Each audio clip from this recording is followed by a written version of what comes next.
अवधूत चिंतन श्री गुरुदेव दत्त महाराज की जय या जयघोषामध्ये हिरस इथल्या श्री दत्त मंदिर अप्पा ट्रस्टमध्ये दत्त जयंतीचा सोहळा मोठ्या उत्साहात संपन्न झाला।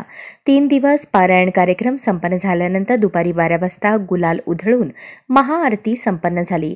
दरम्यान भक्तांना प्रसादाचे वाटप करण्यात आले। यावेळी भक्तगण बहुसंख्येने उपस्थित होते।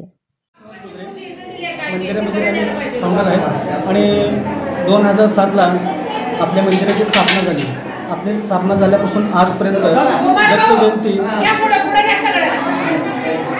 दत्त जयंती आणि गुरुपौर्णिमा हे दोन्ही कार्यक्रम आपल्यामध्ये होत असतात आणि ह्या कार्यक्रमाला पंचक्रोशीतील भरपूर भाविक या ठिकाणी येत असतात आणि आज दत्त जयंती विशेष कार्यक्रम असल्याकारणाने सकाळी रुद्राभिषेक झाला। महाराजांच्या मूर्तीचा रुद्राभिषेक, चंदन लेपन आणि 8:30ला सकाळची आरती, नृत्य आरतीनंतर 10 वाजता होमहवनास प्रारंभ झाला आणि 11:15 वाजता दत्त जयंती असल्याकारणाने त्यांच्या जन्माध्यायाचे वाचन झाल्यानंतर 12 वाजता गुलाल झाला आणि गुलालानंतर पाळणा घेतलं महाआरती झाली आणि आम्ही पंचक्रोश सगळ्या भक्त लोकांना आरतीनंतर महाप्रसादाचं आवाहन केलेलं आहे आणि या ठिकाणी सत्कार्य चालतात, यज्ञ, दान, तप वगैरे चालतात आणि समाजात प्रत्येक लोकांना मार्गदर्शन घेऊन त्या ठिकाणी समाजाचं काम होत असतं चांगले।